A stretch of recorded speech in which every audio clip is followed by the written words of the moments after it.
Evenings with Gary on TAM. Evenings with Gary on TAM. Wasn't that a thrill? Want to hear it again? Evenings with Gary on TAM. 1100.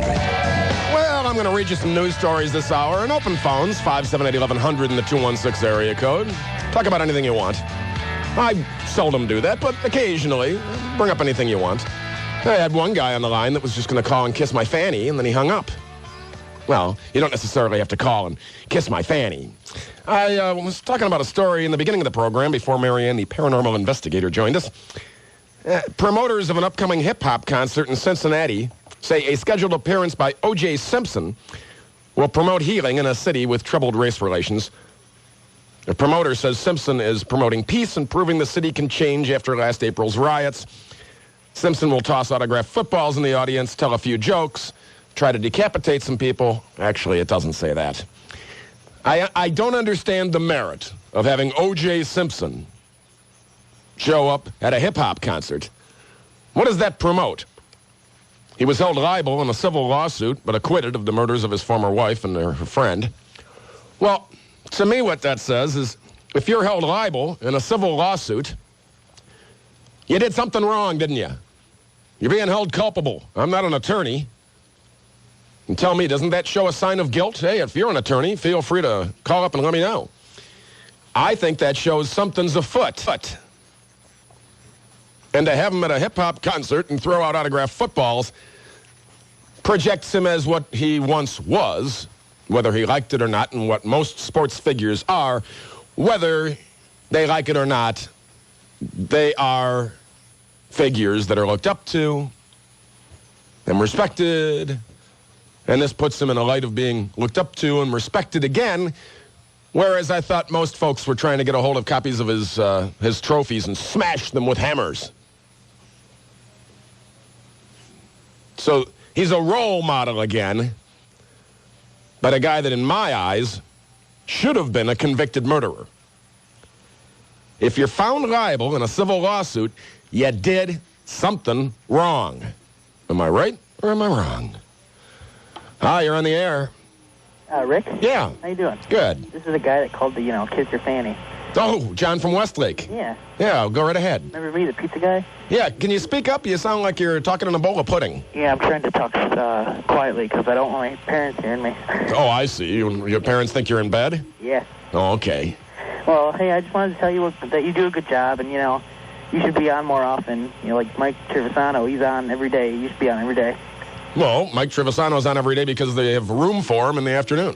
Yeah, it's kind of ridiculous that you're on every night. Well, we have a lot of things on the platter around here, so to speak. Yeah. So they don't have a whole lot of extra time.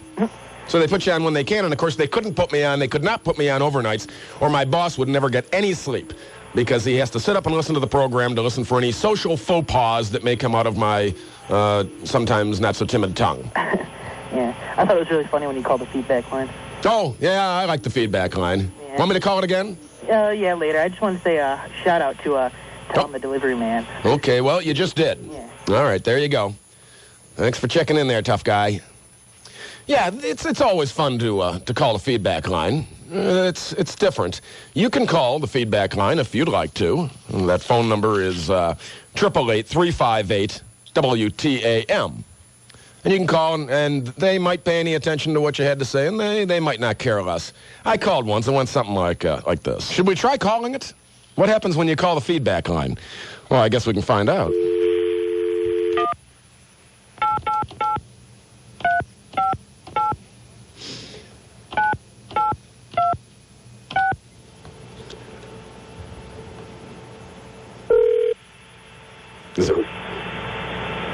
Hi, this is WTAM 1100 Program Director Ray Davis, and you've reached the feedback phone. We care about your comments, or maybe we don't, and comments you leave can be used on the air. Hello. I want to know why that Rick Gilmour is not on the radio more often. I also want to know why is it that you can buy hot dogs in packages of 8, and sometimes packages of 10, but they don't sell buns in packages of 10. You have to buy packages of 8 and be minus 2 buns, or packages of 12 and have 2 buns extra. And I want to know why you don't come to my house and get those buns and feed the birds. And I want to know why, I don't know. I want to know why the battle of the network stars is not fought with guns. And I think that women should be put on a pedestal high enough that you can look up their dress. That's all for today. Thank you. To approve, press pound. To make private, press 1. To make priority, press 2. Priority. To make private, press 1. To remove priority status, press 2. To send, press pound. Thank you for leaving your message. To access your mailbox, press star R. To transfer to another extension, press star T. To reach the covering extension... Oh, boy. Too much stuff there. Yeah, it's like unraveling the riddle of the ancient mariner or something. No, Ray Davis, it's WTAM 1100, not WTM 1100. I thought it was really funny that somebody actually took the time to email me at Gilly@WTAM.com to tell me what I should do with the extra 2 hot dogs when I have a package of 10 hot dogs and only 8 buns. They were serious. They said that I should cut them up and put them in with pork and beans, or if there's a toddler around, I can cut up the hot dogs and feed it in pieces to a toddler. I know what to do with a couple extra hot dogs. How about bread? Or just eat them without buns? I thought it was amazing that someone thought that was a serious issue for me. What I was thinking, I like that news story that Cliff had. Did you catch that about the ATM machine? And the people just stood there while it was spitting out money? And it spit out $35,000. I guess that's a moral question. Now, see, these guys... And see, I guess with an ATM machine, they can tell who took the money out, right? So I guess they can time date it to say, oh, Rick Gilmour was standing in front of the machine at 11:13 in the p.m., and it stood there, and he's only got so much in his account, and it stood there and spit out $1 million. Well, if you could get away with it, would you keep the money? And when I look at somebody like a bank, I think, well, they're insured, right? That's not like taking money from my neighbor or my wife or my friend or my parents or something like that. That's not really stealing money, is it? That's sort of like pennies from heaven. It's just found money is the way I look at it. Now, maybe I hate this term, but I'll use it anyway. My moral compass is, maybe I'm morally bankrupt. I like that term better. I just get the feeling that if 35 grand got dumped in my lap, if I thought I could get away with it, I'd probably keep the money. That make me a bad person? I don't think so, but then that's just me. Now, if I found a wallet with $100 in it, would I keep the money and drop the wallet in the mailbox? No, I'd probably look for an address and take the wallet with the money in it back to the person that dropped it. Because unless it was Paul McCartney's wallet. I'm Paul McCartney. I dropped my wallet. It had $1 million in it. Some people I'd just say, well, I need that money more than they do. But unless I knew who it was, I'm not going to go around keeping somebody's money. I'd give that back. But an ATM machine? Let me just get a heads up from my board op Rob. If you went to an ATM machine and it spit out 35 grand in your lap and you thought you could get away with it, would you keep the money? Yes. You would, yes. Okay. Well, 578-1100 in the 216 area code. That's east or west of the Cuyahoga. Just one question on the table. Well, I had a couple there, actually. I think O.J. Simpson being sent to a hip-hop concert to throw footballs out and promote peace tries to promote him back to being a role model, which he once was. And I hear sports figures say, oh, I'm not a role model. Well, whether you like it or not, I think you are. And I think that O.J. story is... I think O.J. should be left to stew. Where's his girlfriend? What happened to his girlfriend? Did he make her into a Pez dispenser? Who knows? And 35 grand from a bank, I think if it was the bank's money, and I thought I could get away with it, yeah, I'd keep it. More of your phone calls after these important words here on Cleveland's only news radio station, WTAM 1100. Hello. Big One's feedback phone. I would like to make a couple of comments. 1-888-358-WTAM. The guy that you have on from 11:30 to 12, Harvey, the older man, 1,000 years says old. the rest of the story. He drones on for half an hour. We enjoy and indeed contemplate each and every message you So I would leave. really like to hear the rest of Glenn Beck. Twisted psycho. Instead of an older guy. Now fossilized. However, be advised, this is our radio Maybe station. tens of thousands of The old man stays. WTAM. The big one. 1100. When Amy Tan writes about mothers and daughters, love is in their blood, secrets are in their souls, and the bond is in their bones. The Bone Setter's Daughter, the brilliant New York Times bestseller by Amy Tan. Tan at her best raves the San Francisco Chronicle, and the Philadelphia Inquirer calls it as compelling as the Joy Luck Club. The Bone Setter's Daughter by Amy Tan, the new journey by a beloved author, finally in paperback from Ballantine. Hi there. It's me, your friendly eBay question and answer man. Here's a good question. I'm naturally wary of my fellow man. How do I know a seller's legit? While you may be wary of folks in your town, here in eBayville, trusting is a piece of cake. Check a seller's feedback rating to see comments from completed transactions. Then decide if they're worthy of your trust. And more importantly, your cash. At eBay, feedback ratings help ensure fair dealing. eBay, the world's online marketplace.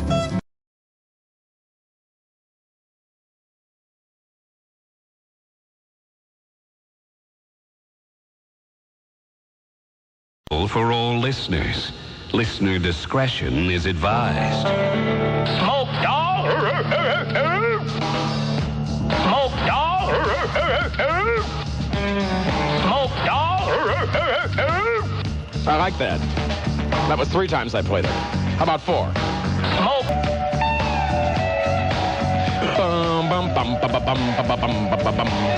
The Rick Gilmour Show on News Radio WTAM 1100. No stems, no seeds that you don't need. Acapulco Gold is badass weed. Yeah. Talking about marijuana, should it be legal or shouldn't it? 578-1100 in the 216 area code. I think it should be. Pulled something off the internet from the Weed King. And speaking of the internet, you know, you can go and you can see us live on the Body Solutions webcam. Just go to WTAM.com. Log on there, check it out. You can email me as well. I guess I was remiss in mentioning that in the first couple hours. Just go to Gilly@WTAM.com if you do not care to call. You can email me, and if it's pertinent, try not to write a tome. I really don't need 14 pages or something. Just your message. If it's pertinent to the product, maybe I'll put it on the air. The Weed King says, I can purchase a bottle of light beer, which here in Canada is 4%, or I can purchase a bottle of whiskey, rum or vodka, which contains 40% alcohol. Wine and spirits open alcohol to a variety of different drinks with many different alcohol contents. For these drinks, they have no hidden message in them for what they're made for. A zombie is one, and a Long Island tea is another, which contains 6 shots of alcohol. I can buy and smoke light cigarettes to powerful, strong cigarettes or cigars. The tar and nicotine contents come in a wide variety of strengths. Then on the note of gambling, it does not seem to matter whether you're playing a 25-cent slot or $1,000 ones, or sitting at the $10 blackjack table or a $1,000 one. Low fat, skimmed, non-skimmed, regular strength, extra strength, weak or strong, dirt, wheat, or hydro bud, plain and simple, pot is pot. I tend to disagree with him a little bit there. Maybe all pot's a lot stronger now than it used to be. Maybe that's just you call and tell me, okay? Because I haven't smoked it in so long. There used to be varying degrees and strengths of marijuana. Before I go to the phones, Mike from the Midnight Movie was nice enough to stop down here, and thought I'd ask you a couple of questions. In the Midnight Movie, I am a cast member as well, and it airs Saturday nights at midnight on Cablevision and Monday nights at 8:30, and that's channels, what, 24? 24 in the suburbs and 45 in the city. And you went down to the stadium for the game down there. You went down to the Indians game on Wednesday? Wednesday night, we did a location shoot down there. And you interviewed Mike Trevisano. Yeah, it was actually pretty good. We asked him if he had a couple of minutes. He said, yeah, sure. And so, what did you guys talk about? Well, it was actually Dave and Eric. They were doing the interviewing, and Dave and Eric, they're the actual hosts of the show, whereas I'm just a cast member, and I'm just a cast member as well. Okay. So, and I'm on the show tonight. In fact, you might want to tune waiting for my 5-minute Sinatras. 5 seconds. 5-second Sinatras. Actually, 5-minute would be a little much. They're a little ludicrous. But so Mike had a good time, and Oh yeah, it seemed to enjoy himself as well as Kim. so Trevisano and Kim will both be on the Midnight Movie. What, in a couple of weeks? Yeah, it's going to be a couple of weeks, but it'll be just about the time the Indians are in the World Series. You know what I like the most about Mike is, yeah, and Mike really is a fun guy. And he really is. He is. I mean, he's probably a nicer guy off the air than he is on the air. He's a real nice guy. Yeah, he's a real nice guy. Yeah. He's a regular guy. It's not like he puts on airs or anything like that. I mean, he's just, although he can be a little nasty once in a while on the air, but I heard him, the Audrey Iacona thing came up because of the baby, the dead baby boy night. Right. And people were calling and really giving him a big argument about that, and about Audrey Iacona and how come she shouldn't be in jail. But I didn't even want to call him or get into it or anything, because I thought that was the first argument him and I had, was he called my show when I used to be on after him during the week. And we argued about Audrey Iacona and how I called her a baby murderer and said she belonged in jail exactly where she was, and any woman that would leave her kid and just leave her kid and go off to work belongs in jail as well. I mean, jail's made for a purpose, not for pot smokers. Jail's made for people that do things like that, do things wrong. Absolutely. So, I'll have to see how Mike looks on TV. I understand it adds 10 pounds to you. In my case, I don't think I look any different on TV than You're taller on TV, believe it or not. Am I really? Yeah. Well, I dyed my hair back to a more normal color. Because I thought, I was watching myself on those Midnight Movie clips, and that bleach blonde hair came out as bright as a Will's Wahoo Weekend yellow shirt. It was just as bright yellow as the noonday sun. I mean, it was a little much. Not only do I have blonde hair, but it's real thin, so I kind of look bald on TV. Well, the light's shining off my head. I have seen Triv on TV. I've seen him on Channel 3 and whatnot. So, how long was the interview you guys did with him? It was probably about 3.5 minutes. So the whole thing will probably air. Oh, yeah. And that'll be in a couple of weeks. We don't even know what... The movie tonight is Suddenly, isn't it? Yes, it is. Suddenly is a Frank Sinatra movie. Thus the 5-second Sinatras. But I always forget what channel that is. Cable. 45 in the city, 24 in the suburbs, Cablevision. So in a couple of weeks, we'll get to see Mike Trevisano. Yeah. And if somebody wants to tune in and see what I look like, I don't even have Cablevision. So I'm on a show that I can't even watch. But that's okay, because once you do it, it's done. Well, all right. Well, thanks, Mike. Hey, you're welcome. All right. Yeah, that's Mike from the Madman from the Midnight Movie. And I thought that was interesting that Mike Trevisano will be on that program in a couple of weeks. How about that? Now, let's go to the West Side lady on the West Side. You're on WTAM 1100. Hello, Mr. Gilly. How are you? Steve Buscemi clone. I don't look like Steve Buscemi. I don't know why people say that. I don't know either. You were calling about Boss White cracking down on jaywalking? Yes, it was on the front page of the Friday paper, and I thought it was very peculiar that they're going after that instead of, more important, problems like gangs or... Well, usually what Boss White does when something like that comes up, it's a smoke screen for another issue, and there's something more important going on that he's trying to gloss over, like the Chief Wahoo thing. He goes after Chief Wahoo, and it's like, wait a minute, what about all your buddies and you're passing off these deals to, and they're making money off of you building things like parking garages, and yet for some reason the issue is jaywalkers or the Chief Wahoo or just something else that's really not as important. I mean, obviously jaywalking, people get hit, and that's bad. Well, that was the reason in the paper. They mentioned all the different people who are killed, but my point is... Well, there was somebody today, trapped under a bus. Right, but the thing is, when I go to work, I go downtown and I take 2 buses, and my one bus is right in front of the Galleria, and you see people constantly going across, especially your yuppies with the cell phones that are oblivious. What are you going to do, go after them? I mean, and then people going to the Indian games or the Brown games or... especially like in the flats. It's just insane to go after jaywalkers. You know what the problem with downtown Cleveland is, and this has always been my contention, that while there are parking lots for sporting events and whatnot, there's not enough parking for the average guy that comes downtown to go to work. And it's because the city was laid out so long ago that people generally took streetcars downtown. You know what I'm saying? It's like Tremont. That area is set up not to have... I mean, a lot of the houses don't have off-street parking because the people that lived in that area worked in the industrial flats. A lot of those people in that area don't even have driveways. And that's because those houses were built when they worked in the flats. They just walked down the hill to work. Right. And then walked back up at night. Mm-hmm. So they didn't. Those houses were built before there even was the advantage of having an automobile. What I can't understand is the yuppies that are buying on Tremont Ridge and are spending $250,000 for something that looks like a New York row house. Yeah. And you got to park on the street, and they don't tell you that I guess the glass factory in the flats will belch once in a while, and then it'll make you cough up blood for a day. Your cars get covered with crud. I mean, I like the area and all, but come on, $250,000? I know. For that kind of money, I'd buy a house on Chester. Well, my sister used to live in Old Brooklyn, and it was coming from that area, too. Yeah, it would be flaking her car, and she had that problem, and so did her other neighbors. People don't think about that when they buy a house someplace. They don't think about all the other issues involved. Where do you park, or does your car get covered with goo, or yeah, I mean, that's things you have to consider in this life. And then another thing that people say, oh yeah, I want to work downtown. Well, you got to pay to park, and you got to pay to park every day. Oh yeah, that's not cheap. Plus the construction and plus the roads just were not designed. I mean, this city is an old city. I love this city. I'm planning on staying here the rest of my life. It's really? just, yeah, I don't have any desire to move at all. I mean, you were talking about going out west. No, I talk a lot. I'm a talk show host. But I don't think no comment. Let's put it this way. No comment. No, that wasn't of sexual nature or anything like that. I didn't mean it that way. Well, how did you mean it?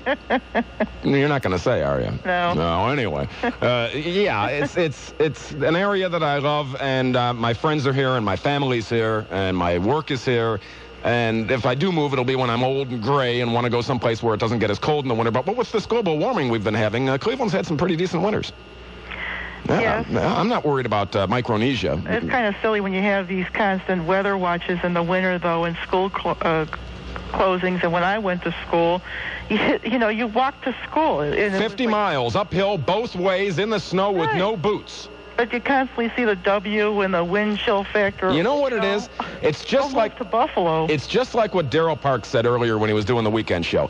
We live in a litigious country where everybody's suing everyone else. Right. And the problem, like, I never had a school bus. I walked. Right. Well, now if you walk, what if a kid gets hurt? And then they'll say, well, the school system's at fault because they didn't provide transportation or God knows what.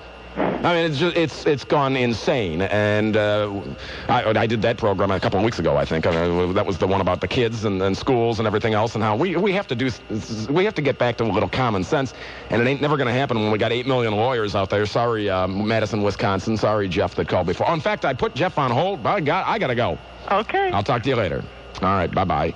Jeff, sorry, man.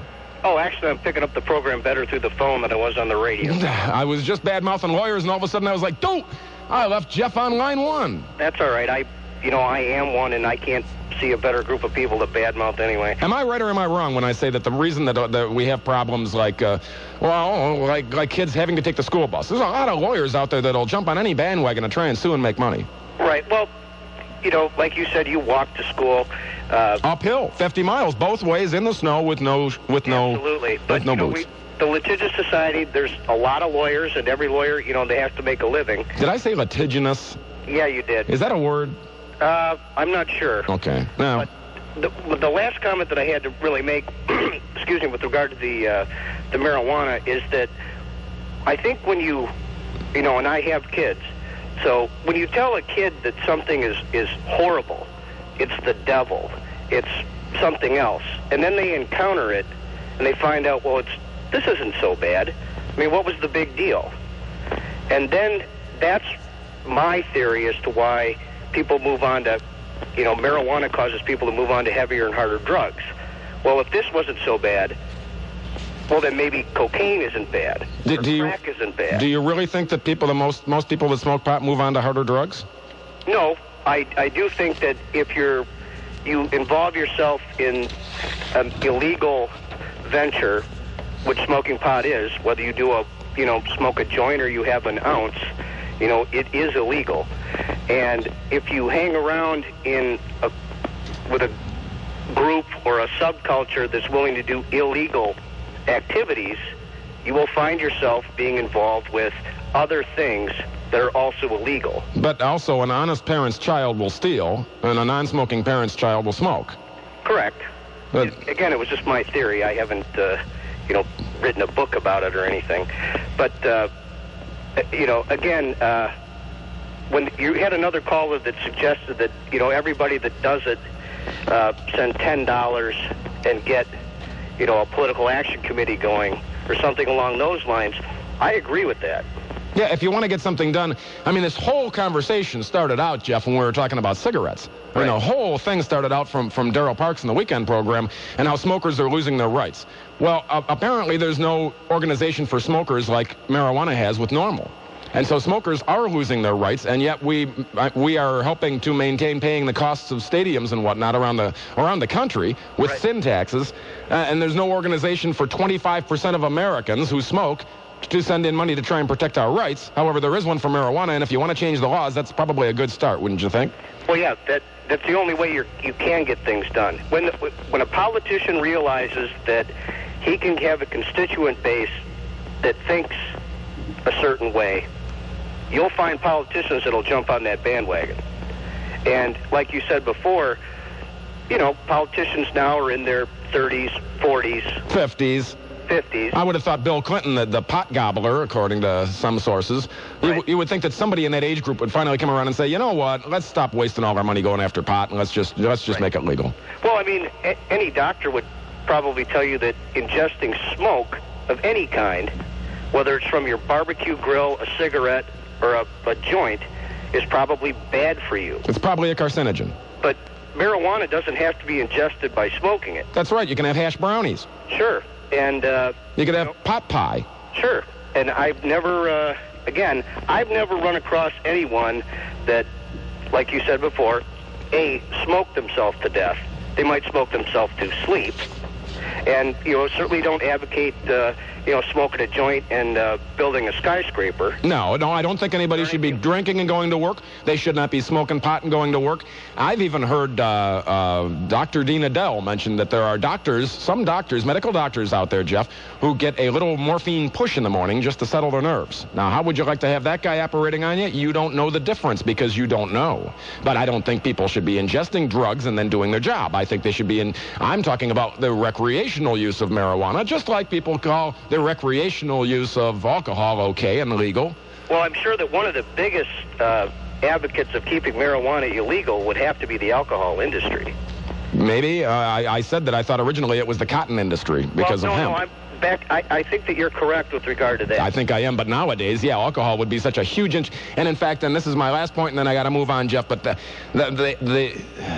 you try and go after Americans' alcohol. You try and pull another prohibition on us, and you'd... Oh, they'll pull your teeth out. Oh, my God, there'd be an uproar like you would not believe. Yep, you can't take away the nation's medicine. Nope, and that's what people use in this country to deal with the stress of their life, is that sometimes they drink a little. I mean, a lot of people. I would have to guess that 75% of adults drink on a semi-regular basis. That's just a guess. Would I sound too far off with that? I would say that's correct. Maybe, let's say a couple weekends a year or more often. Let's broaden it out a little bit. Sure. I mean, we're not counting teetotalers, and I'm saying a couple weekends a year. Don't you know people that every weekend, wahoo, party time? Yeah. Well, but they live perfectly functional lives, and they're not what you would classify as a classic alcoholic that can't function, or they stop going to work, or they do this. They're just kicking back on a weekend and letting off some steam. And I think people should be able to do that with pot as well without worrying about somebody kicking down their door. I do as well. Well, I appreciate you putting me on the air, and thank you very much. Yep, and thanks for calling from Madison, Wisconsin. Channel 3 weather from Eileen McShay. Tonight, clearing out, mid-40s for a low. Sounds a little chilly. Tomorrow, sunny, breezy, near 70 for a high.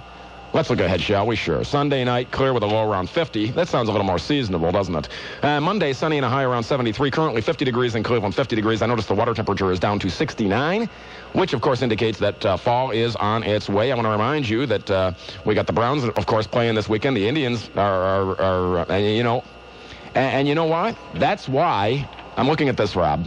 My good board op, Rob. This is why I assumed the Indians were in town, because this text is written, both the Browns and Indians are in town again this weekend. That's what it's written, and that's not true, right? We're in New York. The Indians are in New York playing the Yankees, and the Browns take on the Steelers. And, of course, you can hear that game exclusively on Magic 105.7. Kickoff at 1. Before that, you'll want to listen for Best Browns coverage on Sunday at 11:30. Of course, tomorrow on the big one with Brian Brennan and Kevin Keene. Then the game kicks off at 1 on Magic 105.7. And we'll also have Game Day, Sky Chief, Traffic, and Weather together on the 10s beginning at 11 with Rick Abel. And that'll help everybody out to try and get downtown in one piece. All right. Did I mention it was currently 50 degrees in Cleveland, 50 degrees. If you're on the line, be patient. I shall get to you. And I'll tell you what. Be the 11th caller right now at 578-1111, and I'll give you a pair of passes. In fact, I'll even be more generous. How's about this, Jess? Callers, hey, Jess, listen to me. Listen up.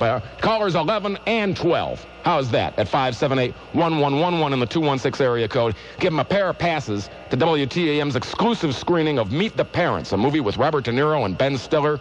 This is a private screening, and it'll take place on Wednesday, September 22nd at Lowe's Richmond Town Square. Just be the 11th caller, and we'll make you a winner. News Radio. Rolling my homegrown, smoking a big bone. Look at that ganja covered with oil. Oh my God. Using my tweezers. Got pot in the freezer. Whoa! Made a new pipe out of aluminum foil. We stayed away again in Marijuanaville, searching for my roach clip on a rope. On a rope! On a rope! On a rope! Some people claim that there's a woman to blame, but I know that it's all this damn dope. Don't know the reason, stayed here all season.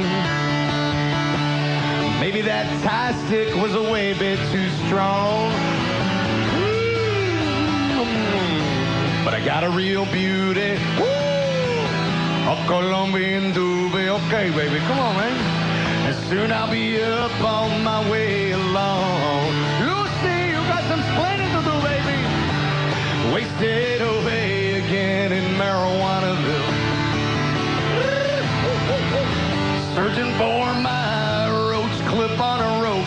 On a rope, on a rope, on a rope. Some people claim that there's a woman to blame, but I know that it's all this damn dope.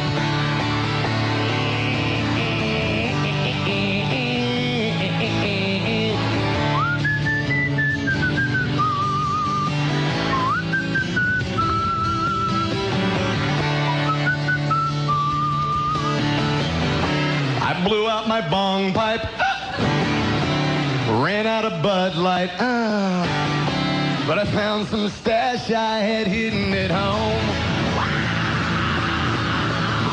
Put it into a blender, and soon it will render these little fudge brownies that help me get stoned.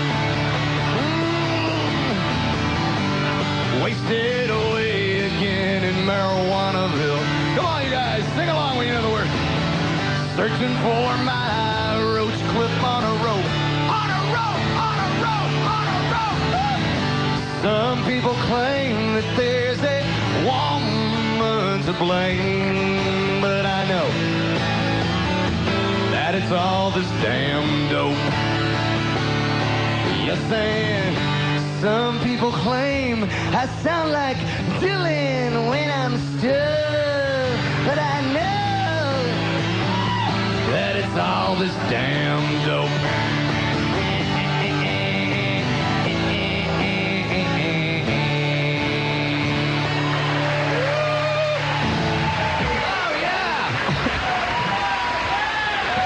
Oh my God. WTAM 1100. I was in that shit, man. I never had no dope like that before in my life, man. That's the heaviest shit I ever smoked, man. I mean, I smoked a lot of shit before, man. But goddamn. And marijuana went to marijuana.com to understand how marijuana went from a localized, negligible phenomenon to a national social issue. The changes in American society during the 20s and 30s must be examined. As Mexican immigrants began filtering into American society, they were looked upon with a great hostility and prejudice. their casual everyday use of marijuana did not help. Rumors about Mexicans' violent behavior after smoking pot spread throughout America, largely unchallenged by objective data, which, of course, I think everybody knows somebody who smokes pot that knows that the last thing it would make you do is become violent. I say again, if you go to a bar, you're never going to see somebody smoke a joint and break somebody's head open with a pool stick. They're too busy laughing at the balls. In 1933, 32 states had made marijuana illegal. By 36, the rest followed. Phil in Cleveland, you're on the big one. Hello, it's your turn. Hello. Hi, go ahead, please. Is this Mr. Gilmour? This is. I'm switching phones. How you doing? Good.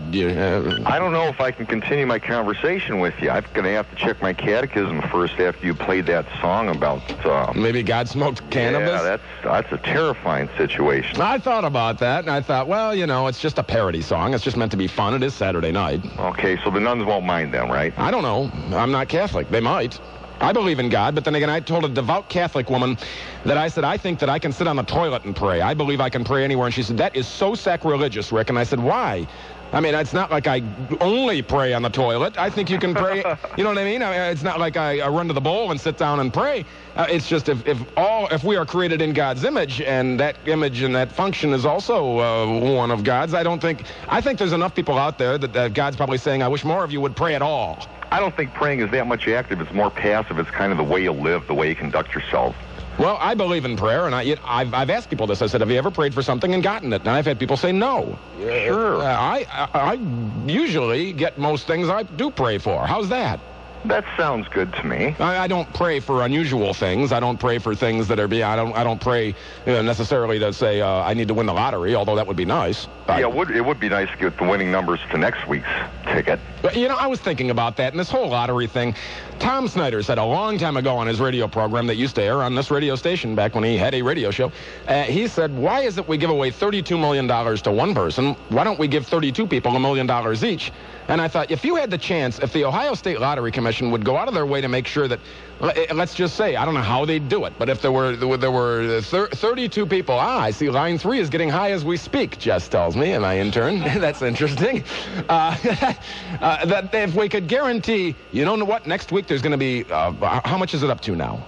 I have not the slightest. That's like around 20 million, something like that. Sounds good, yeah. So let's say we could guarantee that there were going to be 20 winners of $1 million each. Don't you think more people would be buying lottery tickets? I do. $1 million. Possibly more would be, yeah. If I could get $1 million, and I'm talking $1 million after taxes. Oh, forget about it. The state's got to steal all the money they can get out of it. Okay, then if there's 20 million, let's make 10 people winners of $2 million each, because you'd have $1 million left over, wouldn't you, after you paid your taxes? Yeah, I guess. I would have to assume that yeah. So let's just assume if you could get $1 million cash, you could put that in the bank and make about $70,000 a year on it, just on the interest. Could not you live on $70,000 a year? I suppose if I tried real hard, I probably could, but I don't understand the whole concept of interest. If I took a dollar bill, right, and I took another dollar bill, yes, and put them both in a coffee jar and hid them in my closet for 5 years, and when I came back, would the interest have generated more dollar bills? No, because there's no interest there. It's like a sperm bank. The only interest you lose at a sperm bank, you lose interest. You don't gain it. You have to have them working your money. Depends on what kind of sperm bank it is. Well, I guess. But what you have to do is a bank uses your money for other investments, and of course, for the fee of them using your money, you're paid interest. Okay. And so that's how you would get, say, 7% is a low figure. 7%, if you just dumped it in any kind of an account, you could get that kind of interest. You should probably ask David Allen, the financial guru of the financial strategies on Sunday nights from 7 to 9. He could probably tell you a lot more than I could about it, but I got to tell you that I think that 7% is not an outrageous figure, and $70,000 on $1 million. I could live on $70,000, sure. Well, speaking of interest, you've aroused my interest about this drug thing. Oh, absolutely. Boy, what a segue. Legalizing marijuana is never going to happen in this country. Did you ever do radio? The government makes too much money off the dope. Did you ever do radio or TV? No. I like that segue. You just segued right. And speaking of, yeah, it was very nice. Well, that's because I listen to you a lot. Oh, I try and do that. Try and segue. You're a great teacher and you don't even know it. Oh, well, thanks. I appreciate it. Well, I'm just trying to cotton up to you, that's all. Oh, I see. All right. Well, yeah, so do you think the feds know where it's growing? We have these geosynchronous satellites in orbit all the time. They're looking down right now, reading the license plate on my car in my driveway, and it's dark outside. Okay? Do you know how I have an FBI file on me?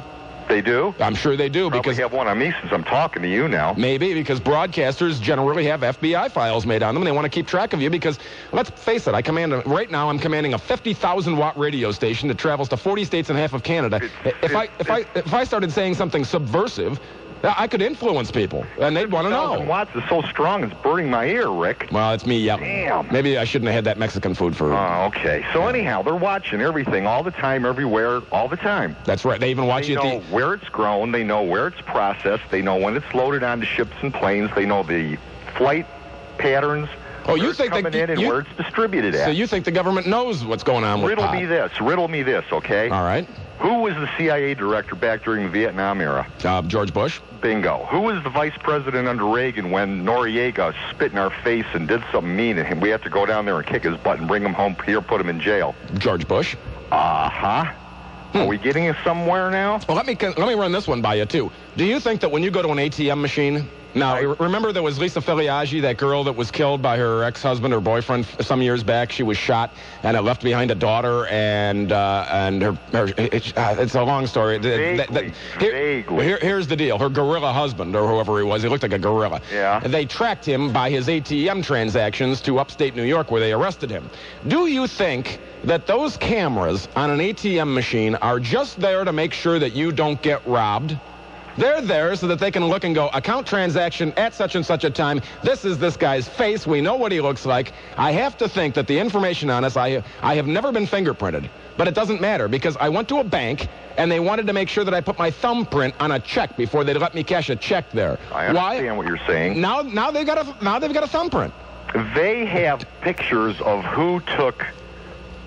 what was O.J.'s ex's wife's name? Nicole Brown Simpson? Yeah, whoever took her out and the guy that was with her from the restaurant, they know who did that. They were watching that happen. You think so? Sure, I know so. When O.J. turned her and Ron Goldman into a Pez dispenser? Yeah, he was practicing his sushi bar talents. Yeah, and I'll go to my grave saying O.J. did it. He was just found not guilty. That does not mean you're innocent. And he was found guilty in a civil court. So. Well, that's because we spell justice JUTICE in this country. I see. Well, they ought to do what the Red Chinese are doing. They caught somebody taking $5 or $6 million worth of bribes in one of the southwestern provinces of China. And they ran him over with a tank. They executed him somehow. They won't say, but he's gone. He's history. Yeah. We need to do that with a few of our boys here, I think. If they ever say they're going to shoot me at sunrise, I'm going to pray for rain. No, not you. I'm talking about big bad crooks. I know. Federal officials. Well, we don't do that here. Oh. Or Michael Milken would be out there. We should. Yeah, well, I don't know. We'll have to talk about that. Anyway,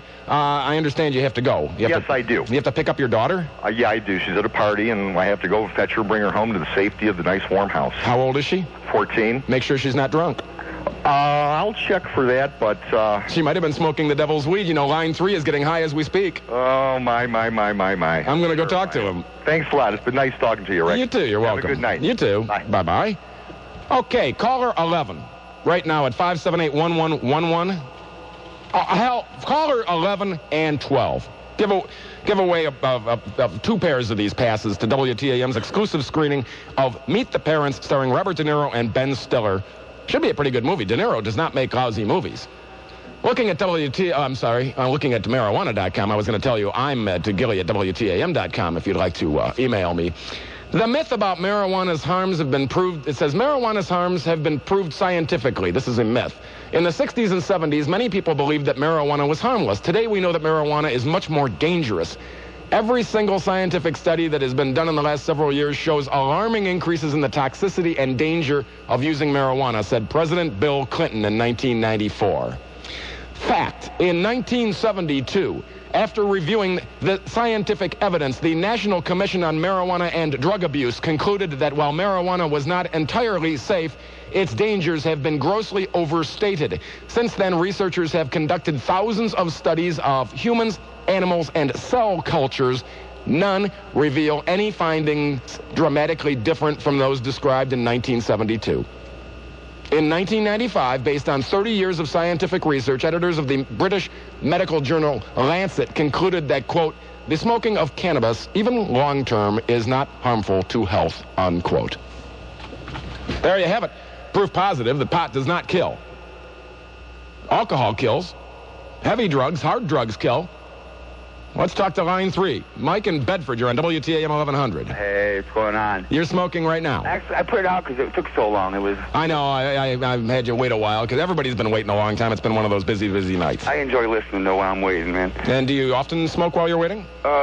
Yeah, if I'm not working or taking care of business, yeah. Because it's a Saturday night. Well, yeah, I mean, I work today, so I got to work tomorrow too, so I'm just hanging out. Do you find that my program is more entertaining if you've been smoking? I think I like it both ways. Well, I like that answer. I mean, if I'm high or not. So you don't have to be high to enjoy the show? No. Oh, well, that's a good thing then. Nah. All right. I listen to you while I'm at work because I work third shift. Oh, okay. I usually go at 10:30, so I catch you for a little bit. All right. And obviously, I would think that you're in my court when it comes to legalizing pot. Yeah. You know what it is? It's just ridiculous because my friends, they like it because I don't drink. I don't do anything but smoke pot. So it's like they can go to the flat and drink all they want, and they know they're going to get home safe because they know I'm not drinking. I might be smoking a joint or something. And I would really, I would much rather have somebody smoking and driving than drinking and driving. And it's like you said, pot. I don't think pot kills you, but like, that's my short-term memory. It's not like it's not the greatest, But I mean, it's not like I'm sorry. Were you saying something? Listen to you. Well, I don't even smoke this stuff, and I think it ought to be legal because I think we're wasting so much taxpayer dollars on trying to fight. Remember George W.'s old man? We're winning the war on drugs. Here's this bag of cocaine that we bought at Lafayette Park across from the White House. You don't understand something though. If they make it legal, okay? Mm-hmm. They make it legal, so you're allowed to have it. So that means you're going to grow it. So how's the government going to make the money if you're going to grow it at your house? We can't grow tobacco in our backyard, but you can grow a 6-foot-tall plant with buds the size of, a chair seat or something, That's the problem. I mean, how are they going to tax it? How are they going to keep it so only they could sell it like cigarettes? You can't because it's not like tobacco. You could plant it in your house, grow hydroponics. They're not going to make any money. They're just greedy. That's the whole damn thing. If they smoked a joint and thought about it, they'd say, hey, let's give it a shot. I think you're right. I think if they just, I mean, I don't know what to say. It's just ridiculous. I mean, yes, it does lead to other drugs. Like when I was younger, I tried pot, and I tried this. But I never went. I don't think it leads to harder drugs. Want to know something? It does. I don't care. You usually don't find a person who just has smoked pot, and that's all. Well, that was me. Well, you don't smoke anymore, though. Oh, I see. But yeah, I also at that time drank and smoked pot, and that kind of. And so I gave up pot because I thought I'd pick my poison. Yeah. And I did. I picked alcohol. To me, drinking, to me, I just feel like it woozy, But if I smoke a joint, it'll last a good hour and a half, 2 hours, and I'm just chilled. Sit back at a bar with my buddies, Hey, it works for you. Yes, with them just the same way as if I had a beer in my hand. And I know that I'm going to make it home safe because I'm not going to kill anybody. There you go. Thanks for the call. All right, buddy. Yeah. What do you got for me, Rob? Number 7 from marijuana.com. Marijuana flattens human brain waves. This is an out-and-out lie perpetrated by the Partnership for a Drug-Free America. A few years ago, they ran a TV ad that purported to show first a normal human brainwave and second a flat brainwave from a 14-year-old, quote, on marijuana, unquote. When researchers called up the TV networks to complain about the commercial, the partnership had to pull it off the air. It seems that the partnership faked the flat brainwave. In reality, marijuana has the effect of slightly increasing alpha wave activity. Alpha waves are associated with meditative and relaxed states, in which, in turn, often are associated with human creativity. So the Partnership for a Drug-Free America has apparently fibbed to us out and out at some point. So, toll free. You're on WTAM 1100. Am I on the air? Yeah, you are. What's your name and where are you calling from? My name's Al, and I'm calling from Akron. Here, let me turn on my radio. Yeah, turn down your radio, and while you're doing that, Channel 3 weather from Eileen McShay. Tonight, clearing out with the mid-40s for a low. Tomorrow, Browns game day. Looks like Sunday's going to be a high near 70. Sounds just about perfect. Currently 50 degrees in Cleveland, 50 degrees. Now, go ahead. Okay, first of all, that last caller, he said that marijuana is the gateway drug. That is not correct. I don't think so either. No, what was the first thing you ever tried, dude? Cigarettes. Cigarettes, and that is the gateway drug. You can go to any, believe me, I did a half-hour report on this. See how it all comes around to where the show started out? Cigarettes. Cigarette is the gateway the gateway drug, because after you try cigarettes and you say, hey, I'm going to try a sip of beer. Before you try a sip of beer, you might smoke a joint or something. Listen to this one. I got from marijuana.com. Myth. Marijuana is a gateway drug. Even if marijuana itself causes minimal harm, it's a dangerous substance because it leads to harder drugs like heroin, LSD, or cocaine. No, that is so incorrect. The fact, marijuana does not cause people to use hard drugs. What a gateway theory presents as a casual explanation is a statistical association between common and uncommon drugs, an association that changes over time as different drugs increase and decrease in prevalence. Marijuana is the most popular illegal drug in the U.S. today. Therefore, people who have used less popular drugs, such as heroin, cocaine, and LSD, are also likely to have used marijuana. So since so many people do smoke pot, then they can say it's the gateway drug to other drugs, but it's just the most popular. Yeah. Most marijuana users never use any other illegal drug. Indeed, for the large majority of people, marijuana is a terminus rather than a gateway drug, and it was for me as well. Yeah. That was the last drug I ever used. Yeah, exactly. I mean, I tried it. I don't smoke right now, but I tell you what, they should legalize it. I mean, you know what? Prohibition didn't work, you know? It didn't work in the 20s for booze. Yeah, why? I mean, I tell you what, a lot of these old legislators that are making these laws, I mean, they're dying off. They're getting to be dinosaurs. So I could foresee pot being legal here. I really can. I could see it being legal in my lifetime. I really can. It's just going to take a while. Yeah, it might take a while. Hey, who knows? It might be legal within the next 5 years. I mean, it should be, though. I mean, I tell you what, I've never seen, and I've been to many of them, I've never seen the fight break out at a pop party. Nope, me neither. And you know what? And like what you guys were saying earlier? Yes. I'd rather have somebody smoking pot than drinking, driving my butt home from the flats, too. I mean, like I said, I don't smoke it. Personally, I think it stinks, and I don't even like being around it. But I can't understand for the life of me why they don't just legalize it. Me neither. Half the people in jail would be out. You know what I mean? I know. I got to go. Okay. All right, bye. I know. I wanted to make sure I have time to play my Darryl Strawberry song. How long is it, good board op, Rob? About 3 minutes and something? So I can set it up. You can play the song, and I'll have a little time to say goodbye when I come back and that sort of thing? Okay, very good. If you're on the line, maybe I'll get around. I'll have to see how things play out here. Here, if you want to worry about drugs, worry about, like, Darryl Strawberry. Here's the top Darryl Strawberry complaints. Inside pitches can break a coke nail clean off. Didn't get the lead role in Spin City. Fox Network passed on the proposal for Who Wants to Marry a Crackhead. Afraid of using any pickup line other than, are you a cop? Another top Darryl Strawberry complaint. Pitchers won't even let me near the resin bag. The Reds waived their no earring rule for Junior, but the Yanks won't budge on that stupid no illegal narcotics thing. This, of course, tying into Darryl Strawberry being found running over things and smashing into things earlier in the week, and a cop was watching him, claims he was on some sort of cancer drug. We don't know. We'll find out. I mean, he's been suspended anyway, right? I mean, that happened back in February. After this, I'll be lucky to get a job playing right field in Columbia. Oh, wait a minute. All the good lawyers are busy defending NFL players, and the top Darryl Strawberry complaint, I bought some urine on the black market and found out later it was David Crosby's. So in honor of Darryl Strawberry, again in trouble of some sort or another, here's Strawberry Rehabs Forever. The best Browns coverage continues this Sunday on The Big One. Brian Brennan and Kevin Keene get you jacked for the Browns-Steelers game beginning at 11:30, exclusively on News Radio WTAM 1100. Yeah. Well, looks like the end of another successful broadcast, I guess, eh? Well, you'll, of course, keep it tuned right here. Tomorrow's going to be a busy day. You get to hear the Browns kick off at 1 on Magic 105.7, and the Indians' first pitch is, 1:05? You hear that right here on Cleveland's only news radio, WTAM 1100. Anytime you want to email me, by all means, feel free. Just Gilly at WTAM.com. Just go there, and like I say, if it's pertinent to the product, and if you'd like to, I could lean over at some point during the closing moments of the program here, and you can go to the Body Solutions webcam, and I'll wave so you can get to see me. And I want to thank Mike from the Midnight Movie for stopping down, and I guess I'm on tonight on the Midnight Movie on channels 24 and 45 in the city, 24 in the suburbs. And I guess Mike Trevisano is going to be on in probably a couple of weeks. Well, I'm a regular member, I guess. So, and if anybody wants to go, their website is what's the midnightmovie.net, I believe, is what it is. And I'll be in tomorrow night from 9 until midnight. And of course, you'll keep it right here between now and then.